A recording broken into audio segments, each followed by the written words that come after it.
नमस्कार दोस्तों, आपका स्वागत है अपनी YouTube चैनल PFP में। आज हम डिविस लैब के बारे में चर्चा करने वाले हैं। स्टॉक में हमें 5% की गिरावट नजर आती है, तो क्या ये गिरावट बढ़ती हुई नजर आएगी और क्या ये 3,500 के लेवल से 3,000 की तरफ बढ़ सकता है? तो ऐसी सिचुएशन में एज ए रिटेलर हमें क्या करना चाहिए, इसके बारे में आज हम चर्चा करने वाले हैं। सबसे पहले कंपनी के फाइनेंशियल ट्रेंड पे नजर डाल देते हैं। अब देख पाएंगे किस प्रकार से आपको रेवेन्यू प्रॉफिट कंटिन्यूअसली बढ़ता हुआ नजर आता है और रेवेन्यू में जिस प्रकार से ग्रोथ हो रही है उससे बेहतर प्रकार से आपको प्रॉफिटेबिलिटी में इंक्रीज देखने को मिल रहा है। मतलब मार्जिन्स आपको बढ़ते हुए नजर आते हैं और 2022 में ऑल टाइम हाई रेवेन्यू और प्रॉफिट रिपोर्ट किया है। तो फाइनेंशियल ट्रेंड तो अच्छा है, उसमें कोई डाउट नहीं है। रिटर्न रेशियोज के बारे में बात करें तो ROE 25% है, ROC 30% है, ROA 22% है, जो कि आपको इंप्रूव भी होता हुआ नजर आता है और ओवरऑल काफी अच्छे नंबर्स हैं। पहले भी अच्छे ही नंबर्स थे, लेकिन यहां पर और भी ज्यादा इंप्रूवमेंट देखने को मिल रहा है। लेवरेज रेशियो के बारे में बात करें, डेट टू इक्विटी 0 है, कंपनी पर कोई कर्जा ही नहीं है।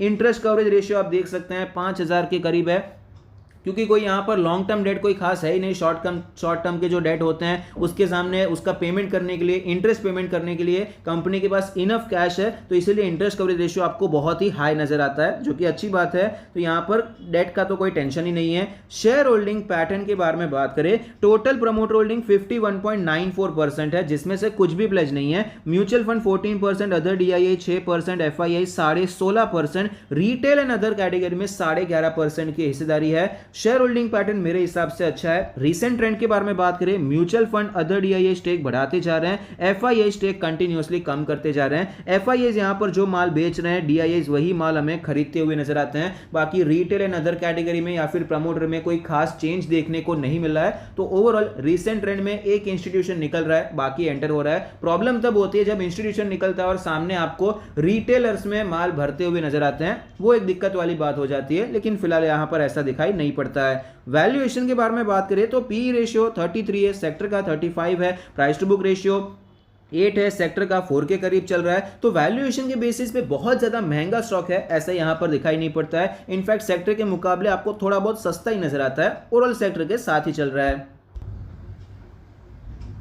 स्टॉक के चार्ट पर आप देख पाएंगे किस प्रकार से 5,000 के लेवल से गिरावट हुई, 4,500 पे रेजिस्टेंस लिया, फिर से गिरावट हुई और यहां पर आपको एक शार्प फॉल देखने को मिला। वॉल्यूम सपोर्टेड गिरावट आपको देखने को मिली, रिकवरी आई, रेजिस्टेंस ये 4,000 का पहली बार हिट किया, वापस आपको शार्प गिरावट देखने को मिली, वो भी वॉल्यूम सपोर्टेड थी। रिकवरी आई, वापस आपको ये स्टॉक नीचे आता हुआ नजर आता है। इस बार आपको 3,700-800 के रेंज से नीचे आता हुआ नजर आया है और इस बार भी वॉल्यूम सपोर्टेड गिरावट देखने को मिली है। जितनी बार भी ये रिकवरी हुई है उसमें खास कोई बाइंग के वॉल्यूम नहीं थे, लेकिन सेलिंग के वॉल्यूम आपको स्ट्रांग देखने को मिल रहे हैं। डेली चार्ट पे फिलहाल ये स्टॉक अपने सारे मूविंग एवरेज के नीचे 35 का डेली RSI है, वीक होता हुआ नजर आता है। इंपॉर्टेंट सपोर्ट रेजिस्टेंस के बारे में बात करें तो फिलहाल यहां पर सपोर्ट जो है ऑलरेडी काफी ज्यादा वीक हो चुका है। ये लेवल है अप्रोक्सीमेटली 3500 का लेवल और हमारा रेजिस्टेंस हो जाएगा 3750 का लेवल। वीकली चार्ट पे चलते हैं। वीकली चार्ट पे आप देख पाएंगे सपोर्ट हमारा सेम है 3500, 3400, रेजिस्टेंस हमारा आपको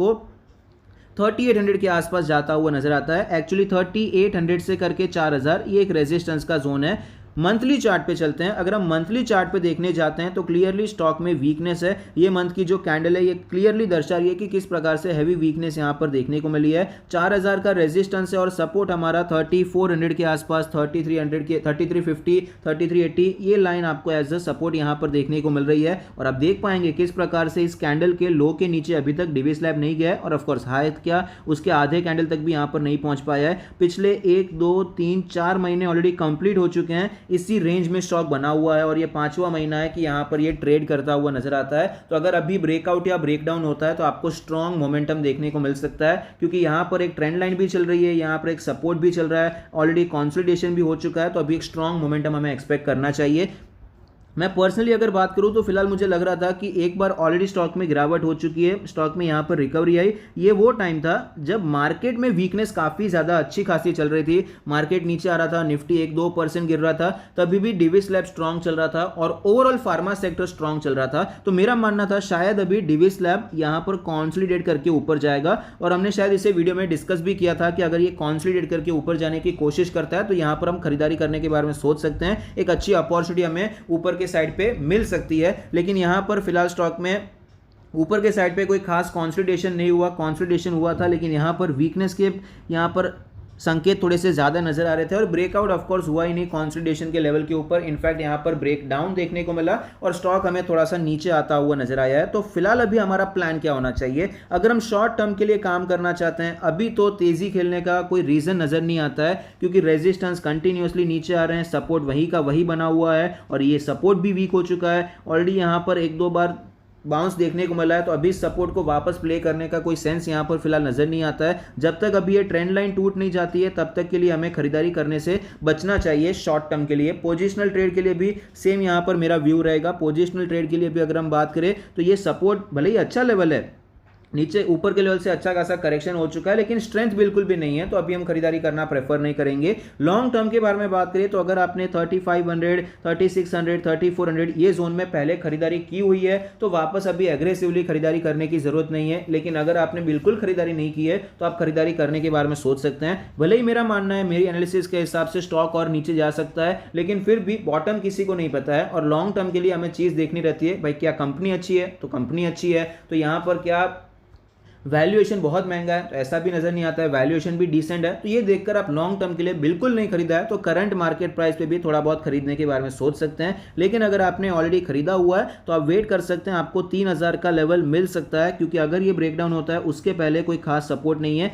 3000 से करके 3100 ये एक लेवल हो सकता है, बाद में ये गैप आपको फिल होता हुआ नजर आ सकता है। इस प्रकार से हमें स्टॉक में मूवमेंट देखने को मिल सकता है। फिलहाल डिवी स्लैब थोड़ा सा वीक चल रहा है, आपको एक बड़े टाइम फ्रेम पे एक हेड एंड शोल्डर पैटर्न भी बनता हुआ नजर आता है। टेक्निकली अगर आप देखने जाएंगे तो हेड एंड शोल्डर पैटर्न का कैसा होता है, सबसे पहले तो ये लेवल आपको जितना रेंज रहता है सेम नीचे के साइड पे आता है और ये रेंज भी नीचे के साइड पे देखने को मिलता है। लेकिन यहां पर इतना कोई फंडामेंटल इशू नहीं है कि आपको ये स्टॉक और 2000 पॉइंट मतलब ये स्टॉक 1000 रुपए का हो जाएगा, ऐसा फिलहाल यहां पर दिखाई नहीं पड़ता है। लेकिन जस्ट इतना हम समझ सकते हैं देखकर कि स्टॉक में वीकनेस तो है, ये तो हमें पता चलता है। तो जबरदस्ती अभी स्विंग या पोजिशनल तेजी खेलने के बारे में हम नहीं सोचेंगे और लॉन्ग टर्म के लिए नीचे के लेवल्स पे एक्यूमुलेट करने की हम तैयारी रख सकते हैं। आई होप आपको वीडियो पसंद आता है, कुछ सीखने को मिलता है। Thank you, stay happy, happy investing.